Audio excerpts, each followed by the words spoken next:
I'm new to this stuff, to this streaming using YouTube. I guess I'm live.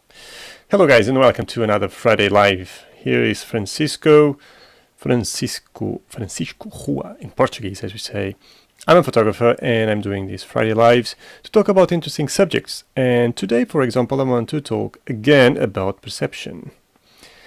It is so important to understand perception, sorry, I'm just trying to put here my channel live also on my mobile so I can track the chat if eventually you're live.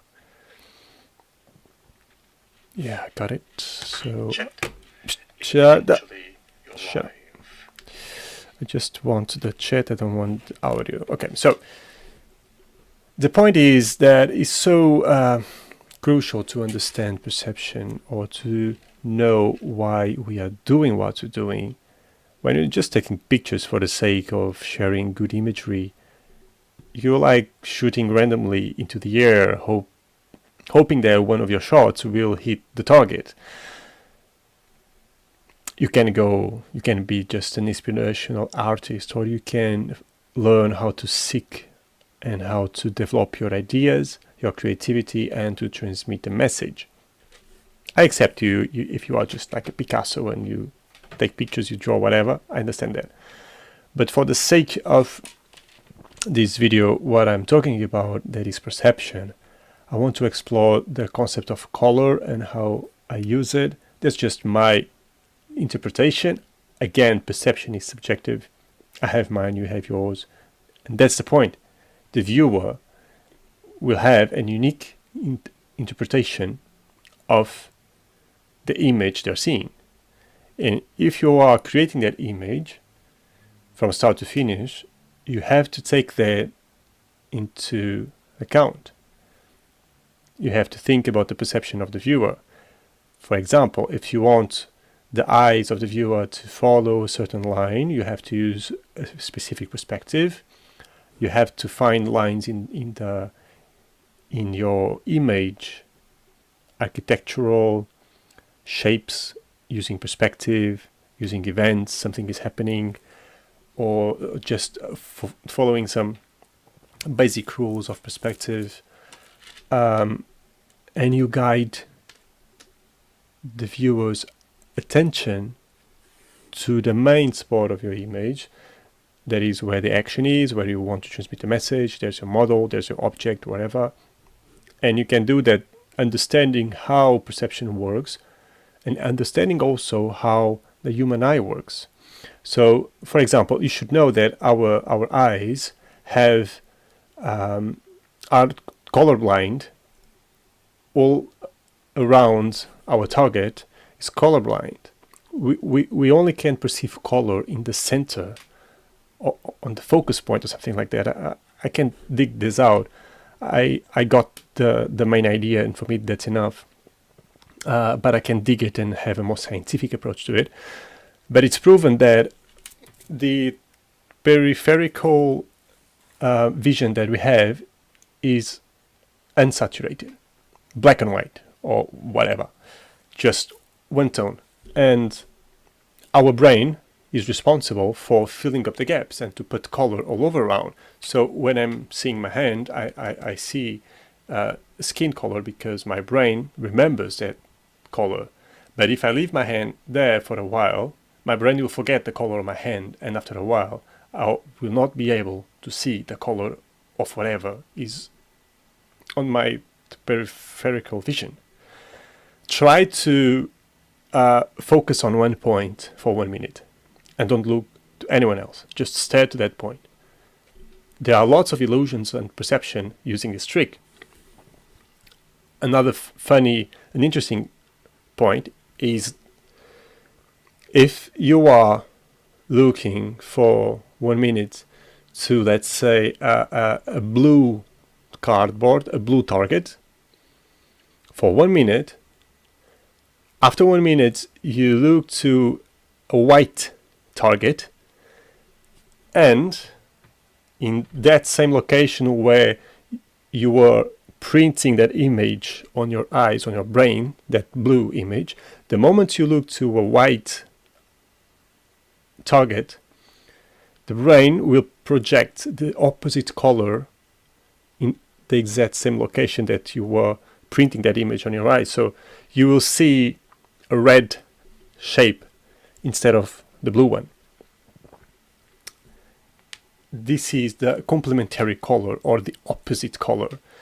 And those are simple tricks that our brain play with us. And if you know that, you can enhance the way you transmit your messages in your photography, or in your paintings, or in your house, or in your workplace, or the way you dress, whatever. So the biggest contrast is on the opposite colors, complementary colors. And that's the point that I want to explore right now. And I'm going to share the desktop with you, my desktop, and I'm going to show you this website called Paletton.com. I vividly recommend you to go pay a visit. And you basically have the color wheel.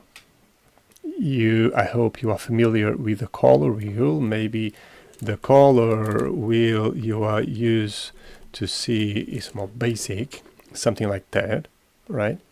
When you're at school eventually, I don't know. But now the color wheel that you should see from now on is in this website, Paletton. I don't use any other site, just this one. And here's why. When I'm creating an editorial, for example, the last editorial, it's open. I lost in luxury.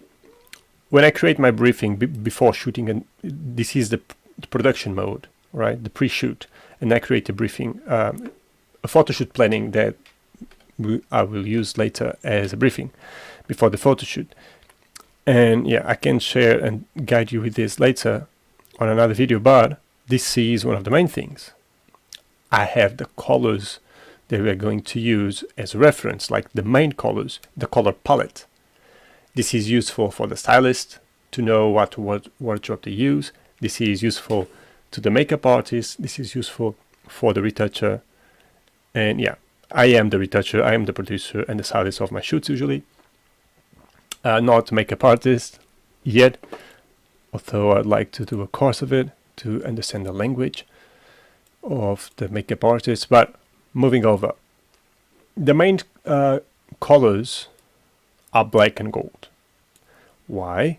Because the theme is called Lost in Luxury, and black is one of the colors that represent luxury, as also is gold. And I've got oranges, and also I've got greens. Yellow add green. Now let's see why I've done this.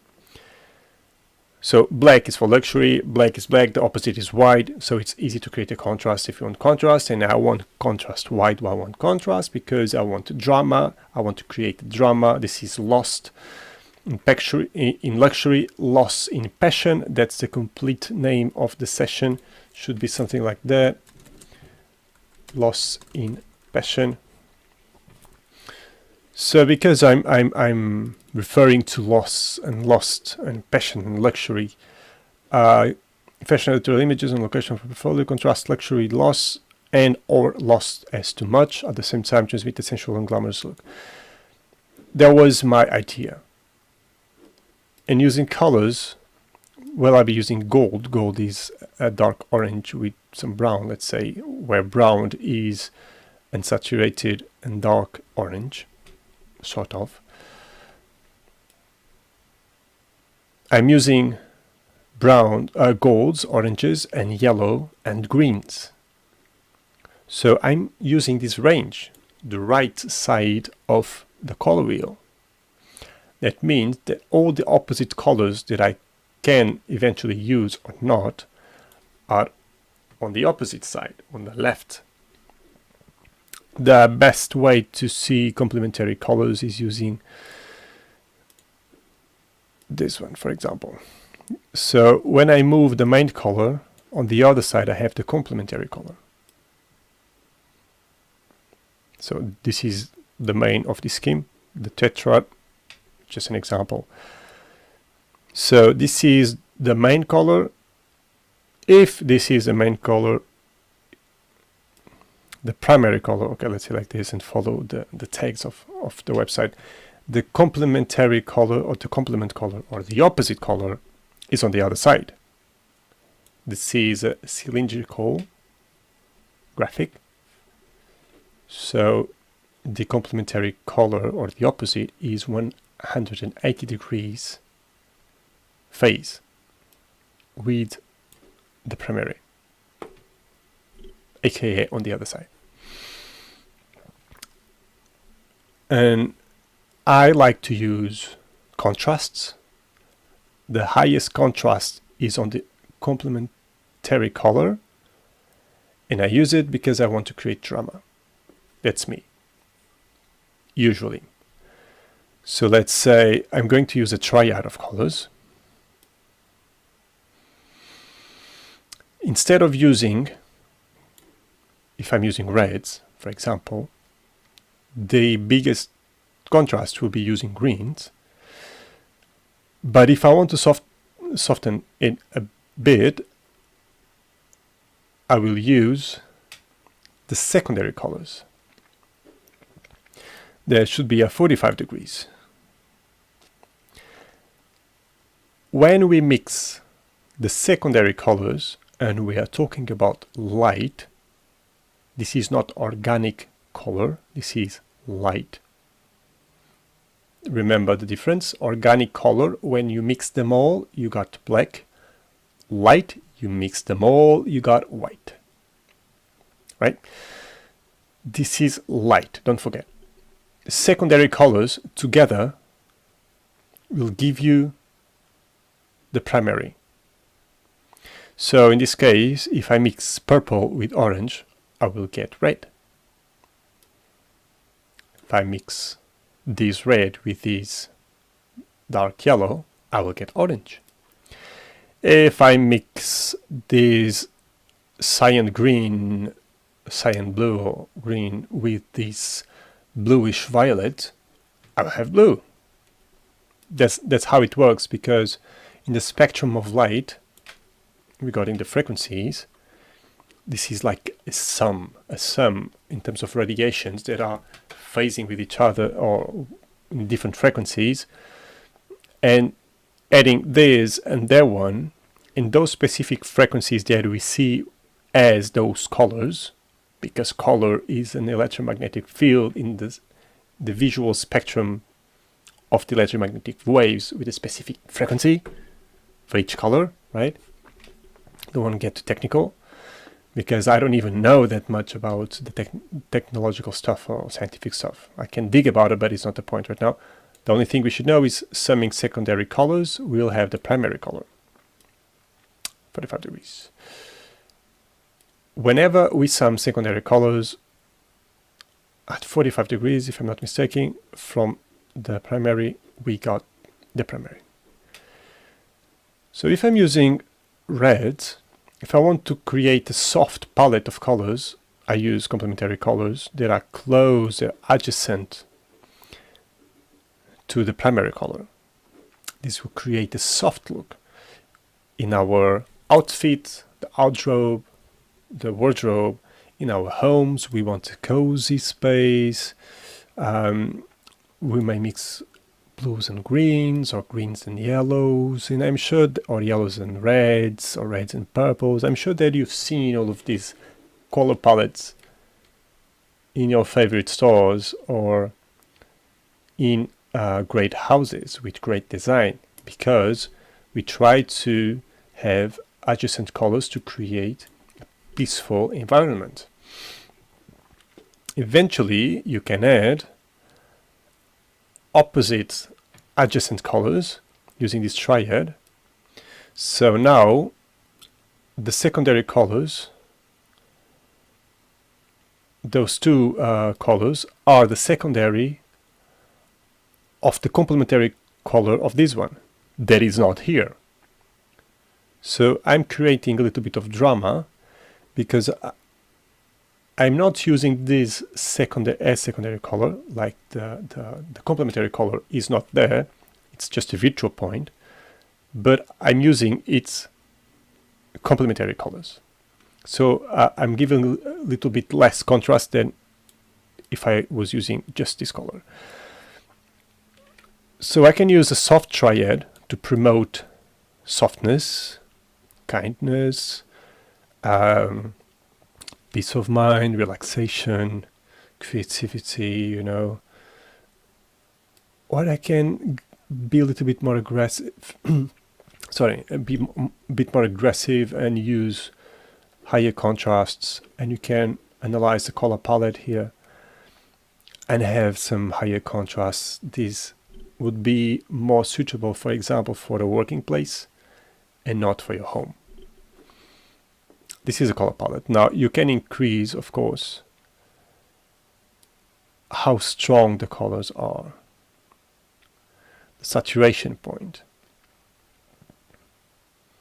And saturated, more saturated. You can play with this, it's really funny. And so that's my trick. For my photo shoot, I was using, in terms of colors, in this one, black, gold, orange, yellow, and green. Gold, orange, yellow, and green. So I was here.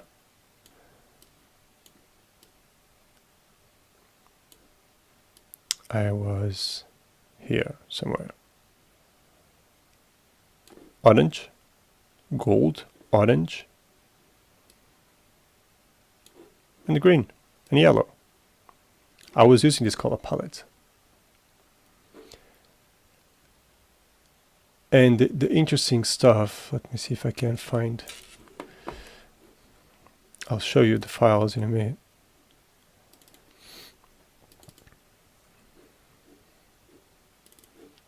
And the tips, you can see, so the white is there, the complementary of the black. So luxury is here as represented not as black, but as London. Wedding dress, luxurious wedding dress, or the night dress, the second outfit we used. I tried to represent a little bit the luxury part of it. Not it, well, it was not as I was expecting it to be, but I had to adapt given my budget limitations. The lost and loss, it's related to a single bride in London looking for her partner. She lost a partner, whatever. So she's also using some dramatic posing that is related to the loss in passion. And she's trying to find her purpose, calling a friend, she lost the groom, whatever. So this is the concept I was exploring. Passion, loss, luxury, and I gave the colors. So the black is not here, but the black was in our minds while we are doing the session in terms of luxury. Oh, already 20 minutes. Oh, that's been so long. Live. I usually do 10, 15 minutes, but okay, I'm super pumped with this. The black is here represented, the luxury part is represented not as a color, but as the location, eventually, and the bride. I've used the green also because green also represents a bit of hope, but also represents rebirth, and also is related, this emerald green, to a precious rock. So it's a bit related to the gold and the green, to the Egyptian mix of colors of luxury. So we have played with it also, and here she has more powerful poses and glamorous and sweetness, and less dramatic than those ones when she was dressed as a bride. So here we got no colors at all, just white and yellow. I can turn this into black and white, for example. That's my goal. They are very dramatic. The poses, her pose is very dramatic. So my goal is to use those images in black and white and use Oh, I closed the file. Okay, it's okay, don't worry. And use that to represent the dramatic part of it. So you can see when I'm creating an editorial, and I think it's important for any of us when you're trying to create a new image, not just photographing scenery or landscapes or whatever. When you're trying to, I do like, and they do have lots of technical stuff behind it. I also have shot a few landscapes. I know what it takes to create a good landscape image, and it's not easy. You have to really understand what you're doing. That's not what I'm talking about. What I'm saying is when you're trying to create an editorial and transmit a message, and you have a model and you have a color palette, you have to decide and you have to build in your mind everything, or keep building it while you're doing it.